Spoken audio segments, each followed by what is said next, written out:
भाजपा प्रदेश अध्यक्ष सुरेश कश्यप और पूर्व मंत्री सुखराम चौधरी ने आयुक्त राज्य निर्वाचन आयोग को एक ज्ञापन सौंपा, जिसमें नगर निगम शिमला के चुनाव में कांग्रेस पार्टी द्वारा बनाई जा रही फर्जी वोटों के बारे में आयोग को विस्तृत जानकारी भी दी गई।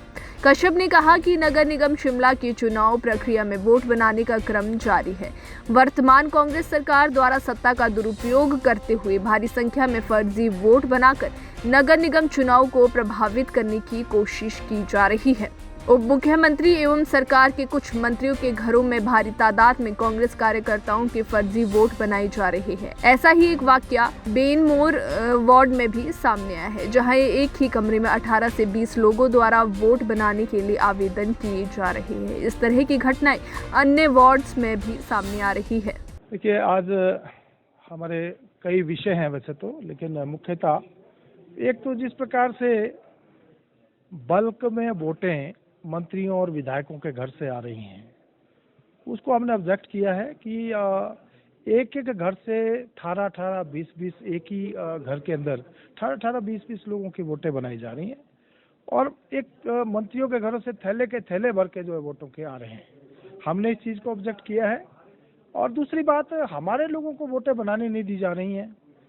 पंथा घाटी का ही भट्टा कुफर का ही मामला भी ध्यान में आया है कि वहाँ पर जो है हमारे लोग वोटें जो लेकर गए हैं उनकी वोटें नहीं बनाई जा रही हैं। दूसरी ओर सरकार के दबाव में जो है सरकार दबाव बनाकर एक एक घर से 18-18, 20-20 लोगों के नाम वोटें के लिए भेज रहे हैं। तो इस बात को लेकर हम अभी मिले हैं।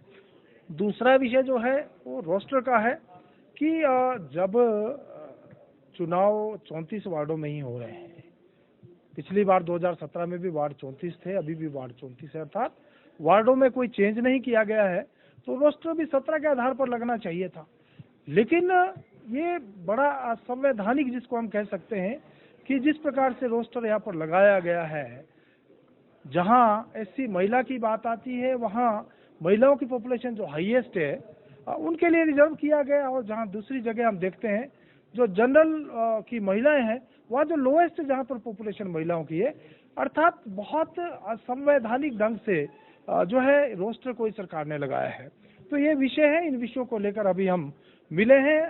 मैं समझता हूँ कि जिस प्रकार से सरकार जो है इस चुनाव को हाईजैक करना चाहती है, जो बड़ा दुर्भाग्यपूर्ण है। इस सरकार का मात्र जो 3-3.5 महीने का कार्यकाल, असफल कार्यकाल जिसको हम कह सकते हैं, और जिस प्रकार से झूठ बोलकर ये सरकार सत्ता में आई और अब ये झूठे हथकंडे अपनाकर जो इस चुनाव को भी हाईजैक करना चाहते हैं, इस विषय को लेकर हम मिले हैं।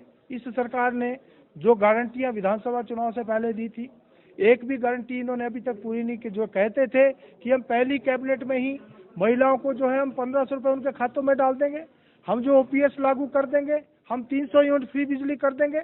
हमने क्या देखा है इन 3.5 महीनों में? बिजली 300 यूनिट फ्री होने की जगह 22 पैसे प्रति यूनिट उसको बढ़ा दिया, अर्थात जनता के ऊपर बोझ डालने का काम इन्होंने किया। अपने वादे से इन्होंने अपना वादा निभाने की जगह जो है उल्टा जनता के ऊपर जो है आर्थिक बोझ डालने का काम किया। दूसरा, इन्होंने कहा था हम महिलाओं के खातों में 1500 रुपये देंगे। ध्यान में क्या आया कि इन्होंने कहा 2,61,000